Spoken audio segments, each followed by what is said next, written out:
ख्रिस्त में मेरे प्यारे भाइयों और बहनों, आज के सुसमाचार में संत मार्कुस प्रभु यीशु ख्रिस्त के रूपांतरण का विवरण देते हैं।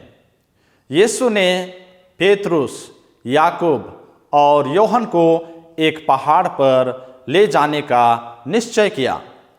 जब वे पहाड़ की चोटी पर पहुंचे तो यीशु उनके सामने रूपांतरित हो गए और उनके कपड़े बर्फ के समान सफ़ेद हो गए। तब नबी एलियस और मूसा प्रकट हुए और वे यीशु से बातें करने लगे। कुछ समय बाद पेतरुस ने यीशु से बात की और उससे कहा, हे प्रभु, हमारा यहाँ रहना कितना अच्छा है। हम इस पहाड़ पर 3 तंबू खड़ा कर देंगे, एक आपके लिए, एक मूसा के लिए और एक इलियस के लिए। पतरस नहीं जानता था कि और क्या कहे, क्योंकि वह और उसके सब चेले विस्मय से भर गए थे। तभी एक बादल आया और उन पर छा गया। बादल में से एक आवाज सुनाई दी, यह मेरा प्रिय पुत्र है, मैं इस पर अत्यंत प्रसन्न हूँ, उसकी सुनो।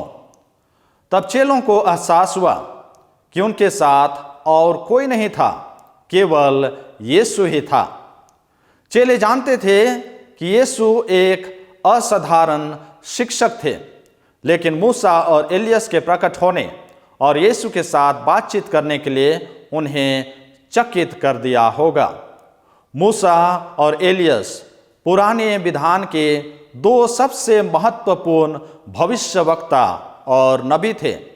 तो भी उन्होंने इन भविष्यवक्ताओं को देखा और यीशु को उनके साथ ऐसे बातें करते सुना जैसे वे पुराने मित्र थे। शिष्य इतने चकित क्यों थे? आखिरकार कुछ समय पहले ही एपिफनी के पर्व पर यीशु की पहचान उनके सामने प्रकट की गई थी। फिर भी वे एक बार फिर इस रहस्य से चकित हैं।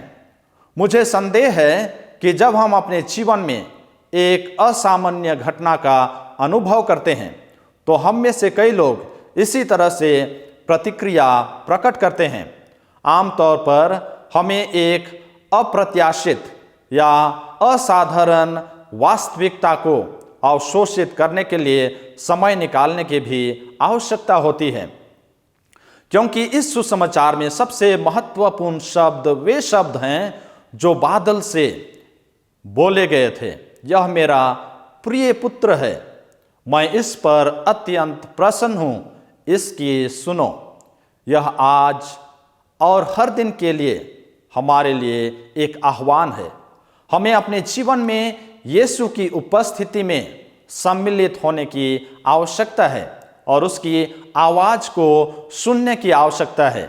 आज यीशु हमारे पास आने वाले हैं और यदि हम जागते नहीं रहेंगे, चौकन्ना नहीं रहेंगे, तो हम उसे सिर्फ याद करेंगे, लेकिन उसका अनुभव शायद हम अपने जीवन में नहीं कर पाएंगे।